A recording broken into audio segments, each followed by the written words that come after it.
제이리의 마음 상담.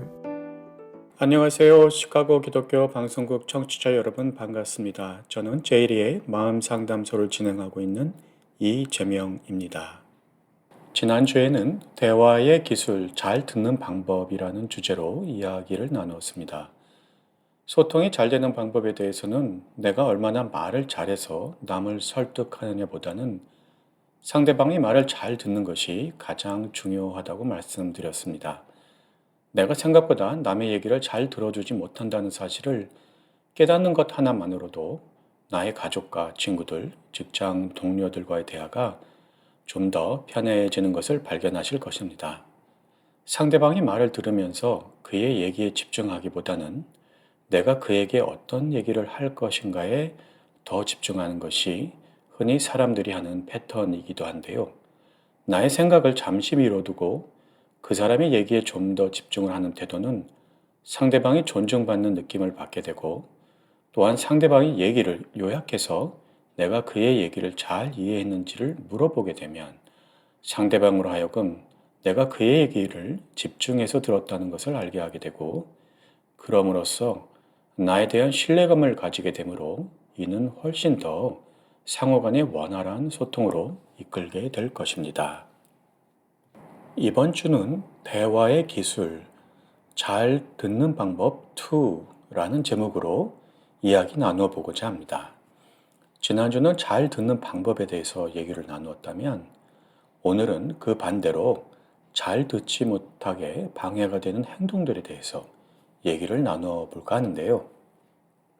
대화를 잘 이끌어 가기 위해서는 상대방의 얘기에 대해 무조건 동의한다는 태도를 보이는 것이 가장 좋은 방법이라고 생각하시는 분들이 많으신 것 같습니다. 어떤 특정한 사안에 대해서 결정을 해야 하는 경우에는 동의 또는 부정을 해야 되는 상황이 있겠지만, 가족이나 친구와의 대화에서는 동의를 하거나 안 하는 것이 대화를 원활하게 이끌어가는 가장 중요한 요소는 아닙니다. 내가 상대방의 얘기를 잘 들으려고 노력하고 있다는 태도를 보이는 것이 중요합니다. 그 사람에게 얘기가 맞다, 틀리다를 확인해 주는 것은 서로 간의 소통을 향상시키기보다는 어떤 한 사람이 원하는 한 방향으로 대화가 기울어지게 하는 부작용이 올 수도 있습니다. 자칫 조언을 주려는 대화의 태도는 오히려 상대방이 부담스러워하고 정말 하고 싶은 말들을 꺼내놓는데 방해가 될 수 있습니다. 상대가 어려움들과 문제들을 얘기할 때는 무엇보다도 자신의 답답한 심정을 들어주고 이해해주는 사람이 필요한 것이지, 다른 사람이 조언을 듣고자 하는 것이 아닐 때가 더 많습니다. 자녀들과 또는 부부, 연인과의 대화에서 그들이 겪고 있는 문제를 얘기할 때 내가 그들에게 해결 방법과 조언을 해줘야 한다는 부담감을 꼭 가질 필요는 없습니다. 가장 좋은 방법은 내가 그들에게 답을 주기보다는 가장 적합한 해결 방법을 찾아갈 수 있도록 묵묵히 들어주고 그 마음을 공감해 주는 것이 문제 해결에 더 도움이 될 수 있습니다. 특히 젊은 세대들과 기성 세대 간의 대화가 단절되는 원인 중에는 나도 모르게 내가 가진 지식과 경험을 바탕으로 뭔가를 가르쳐 주려고 하는 태도, 또는 지금 시대와 맞지 않는 방법들을 젊은 세대에게 강요하는 것 등등이 원인일 수 있습니다.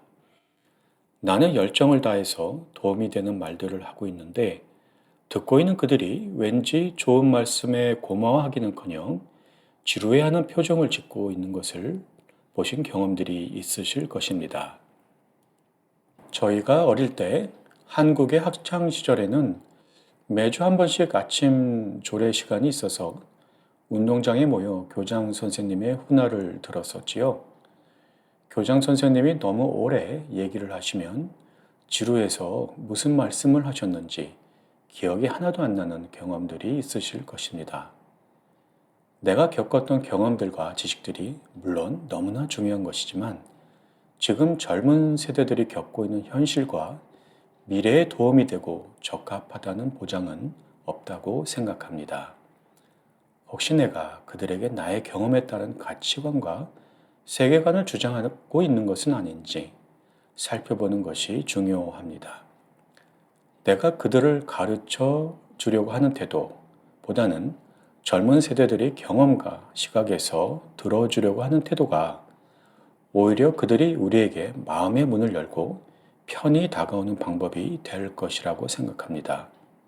가정에서 나의 배우자나 자녀들과 대화할 때 나의 생각을 잠시 내려놓고 그들의 말을 집중해서 들으려고 하고 그들의 숨은 배경을 이해하려는 노력을 조금만 한다면 풀리지 않던 관계 속에서의 문제들이 해결되어져 가는 놀라운 체험을 하실 것이라 믿습니다.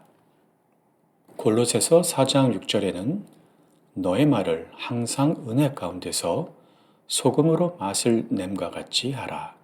그리하면 각 사람에게 마땅히 대답할 것을 알리라.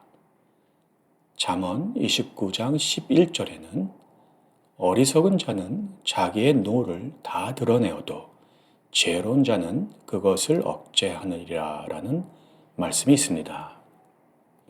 예수님이 약 2000여 년 전에 이 땅에 오셨을 때 그가 그리스도임을 알아보고 그를 구주로 받아들인 사람들은 뛰어난 인물들이 아닌 베드로 같은 평범하거나 가난한 서민층인 경우가 많았습니다.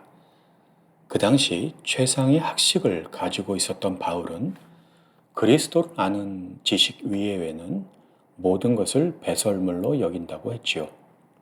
바울은 그리스도를 아는 지식을 우선순위로 믿고 삶에서 누리는 것이 가장 최고의 가치 있는 삶이라고 생각했습니다. 만약 나의 생각과 경험, 그리고 세상적인 가치가 우선순위가 된다면 결국에는 기름 없는 등잔처럼 가치 없고 메마른 인생이 되겠지요.